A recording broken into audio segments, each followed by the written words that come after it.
Build your bridges and question your walls. I really like those two ideas as the title of my talk today. I envision building more bridges of cooperation and service as we've done so often here. I've said it before, but I'm still struck with the day we did renewing USCW, and 15 or so of us showed up to really spruce this place up and maintain it. 15 of you volunteering that day, and we had pizza too. What the heck more could you ask for? Please. And the bridges I'm referring to aren't limited to our ministry or life here. I'm thinking of the bridges supporting World Peace Day that was so incredibly successful. We had bridges with amongst ourselves, with Off Square Music, with the Woodstock Choir, with speakers who spoke with us. So many healthy bridges we built here, bridges amongst each other as we volunteered and served. And I think of building bridges between and among various facets of our community at large, through acknowledgement and understanding and sometimes service. And how many bridges did we build last week with our craft fair and all the vendors and all the shoppers who came in who would never be in this building before, otherwise?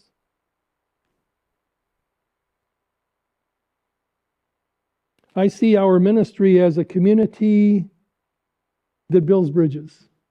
We're really good at it. And regarding questioning our walls, I'm thinking of prejudices that I may hold, speaking for myself, or judgments that just come up sometimes without ever thinking about them, and they kind of tend to isolate me. I mean, walls are simply ideas and ways of thinking that promote isolation and separateness, as opposed to building bridges for togetherness and cooperation. And, those walls can be harmless ideas that just keep us from experiencing some of this God life that I say is within us. So instead of exploring and understanding options we have, sometimes I think we shut down. I have a good example of this. The other day, I was about to heat up some homemade chicken soup for MP and myself for lunch. And in the fridge were leftovers MP had from the Chinese restaurant just down the street, Chop Suey Hut. Great restaurant if you haven't been there. It was quite a dish. It was very tasty. It seemed like ground up chicken with lots of vegetables and spices, and it was served initially with 2 eggs on top of it. I don't know what the name is, but I remember it. Very tasty. And MP says to me, "Why don't you put the leftover Chinese into the soup?" What? Chinese leftovers into homemade chicken soup? I says, see the wall? See, in my mind, that was not an option. Then came the unfair question that I really don't like. Why not? Well, we've never done it that way before. It was about all I could come up with, which is a terrible answer, by the way. I'm here to tell you that was some of the best chicken soup I have ever had in my life. Oh, it was tasty, full of flavor, just wonderful. A paradigm. It's not how we've done it before, it's how I've always done it. Often walls are simply paradigms. What we know, what we're used to, and so that's what we do. So questioning walls seems to me like a good idea. And it seems very consistent with what I spoke about 2 weeks ago when I said, quoting from Caitlin Matthews' book, Celtic Devotional, Daily Prayers and Blessings regarding the autumn months of Lunasa. Remember, it said, assess your own life's harvest, prepare fallow areas of your life for reseeding. In other words, welcome new ideas. Clear old fields of overgrowth, paradigms. Sweep some away. Some are useful, but not all of them. We get to choose.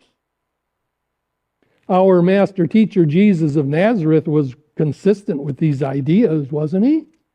I mean, my goodness, he was consistently clearing away the overgrowth and brush of political, social, and cultural norms of the day, constructs of the day that just kept people down. Jesus' teachings would have been consistent with Lunasa teachings. Ideas as he thought women and children had value and rights. Wasn't the thought of the day, and he included women openly in his ministry, for which he was judged. His parables continually questioned social order and cultural beliefs. He challenged the norm. He challenged the paradigms. Unless you become like these children, he said, you will not enter the kingdom of heaven. Unheard of in that day. I think we in New Thought must continually question our paradigms that exist within us because we're our own master teachers, really. And with this in mind, referring to what I said previously about building bridges between and among various facets of our community, I believe we, this ministry, may appear somewhat one-dimensional to the greater community outside these walls. For example, our support of the LGBTQIA community has been outstanding. I mean, we've got this Pride banner up here 365 days out of the year.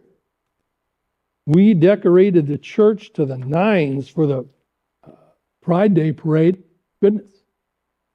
We used to feature a pride flag flying every day outside our front of our building, just to the right of our front door. And I now personally wish to see us more balanced in the acknowledgement of the various aspects of our community around us. Now, this does not mean we don't support LGBTQIA as we always have. Doesn't mean that. Not at all. It means let's acknowledge some other aspects of our community as enthusiastically. That's all. An example would be this past July, your previous minister, Reverend MP, and I purchased and installed some kind of 4th of July bunting, on the front railing, and we put up an American flag where the pride flag had been. Well, we're simply expanding our bridges. Speaking of flags, Joe, can you pull up that slide that I asked you to show? I would like to see some of these flags flying on our building at the appropriate time of the year. I'd like to see us celebrating Black History Month, then over on the right in the middle, Women's History Month, perhaps. The season, spring and fall, we have a welcome flag, a beautiful welcome flag out front now, a fall color flag. Maybe something about ecology. So many things, Christmas, a variety of flags that would say to the community out there, here's what we're about too. Okay? Here's what we're about too. You can hold that up there for a little bit yet, Joe. So I'm imagining us acknowledging our values with a more balanced approach, not leaving anybody out as best we can. In fact, I'll be asking to create an outside decorating group to help me with this idea. I'm looking at holding a Kwanzaa service December 29th. Never done that before. I'm going to need some help. I'm not sure an old white guy should be doing a Kwanzaa service, but we'll see. Because Kwanzaa it's not really a service, it's a ceremony, because Kwanzaa isn't a religious holiday, it's a cultural and historical holiday for the African American community to acknowledge their roots and traditions on December 29th. So we'll get some help on that, I think. Last week, I spoke about planting seeds. I want to plant seeds in the minds of people walking by or driving by this church, this building, that we are multicultural, multidimensional, and multi-welcoming. I've ordered some additional flagpole holders, and we'll have one here, and we'll have one back at the corner of the building too. Celebrating the seasons, celebrating our life. Thank you, Joe. I'm feeling pretty good about my topic today. I mean, Tom, you hit the home run here. It's out of the park. It's a good one. Build your bridges, question your walls. That makes so much sense. And then Penelope just ruined it all. She took the wind out of my sails, to be trite. Penelope, she says, my name is Penelope. My family is Greek, and so I'm named after my mom, she says, who was named after an aunt, who was named after someone else in the family. She says, that's our tradition. Penelope, who we ultimately learned is right now 18 years of age, works as a server in a restaurant that MP and I were enjoying lunch. And it is our practice to call anybody in the service industry who's working with us, to call them by name. Penelope was not wearing one, so we asked her. Had she been wearing one, we'd have referred to her by name, because it's a way of building bridges with individuals who are often overlooked, service people, just taken for granted. We always thank them. And when she introduced herself to us, I recall saying, oh my, I've not met a Penelope in a very long time. I said, that's kind of an old school name, isn't it? And that's when she told us about her Greek family and their traditions and their history. She said, yeah. She says, I got bullied a lot in school.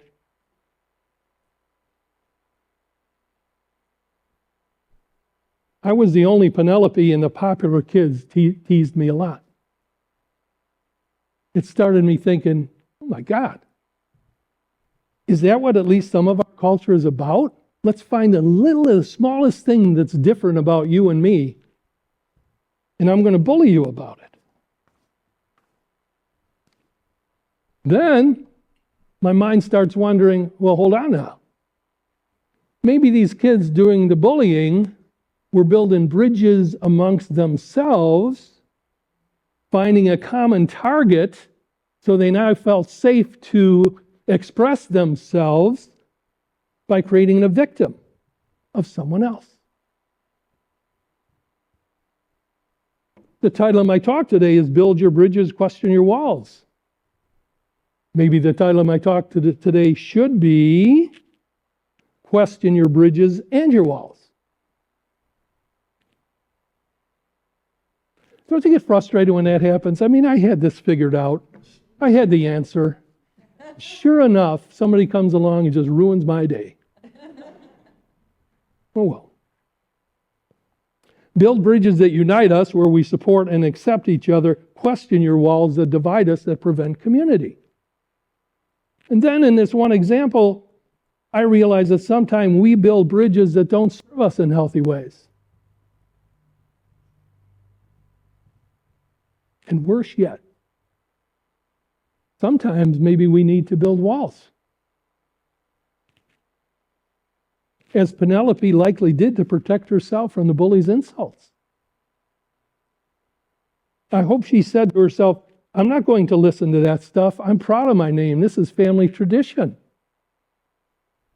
Not easy for a 14-year-old kid to do.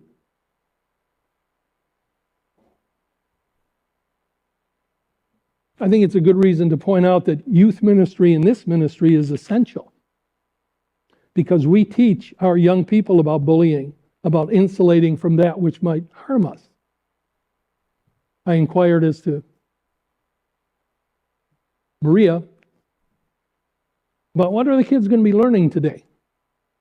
She says, well, we're going to be learning about unity principle number 4. I experience God's presence and power through prayer and meditation, except in their individuality, they've re-expressed it as, through affirmative prayer and meditation, I connect with God and bring out the good in my life. That's pretty cool.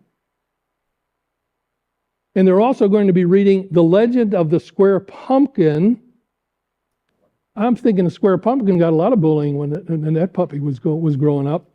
What do you mean you're square? Everybody, all the rest of us are round. What's wrong with you? And they'll be discussing their strengths and their challenges. Now, my title is completely flipped. Instead of build your bridges and question your walls, it's question your bridges and build your walls where you need to. Exact opposite. How can that be? This darn spiritual path is not easy, let me tell you. Does that mean we have to question everything we do? Yeah, it does. Whether it comes to putting Chinese into chicken soup, protecting yourself from something that isn't good for you. Are my bridges healthy? Are they not?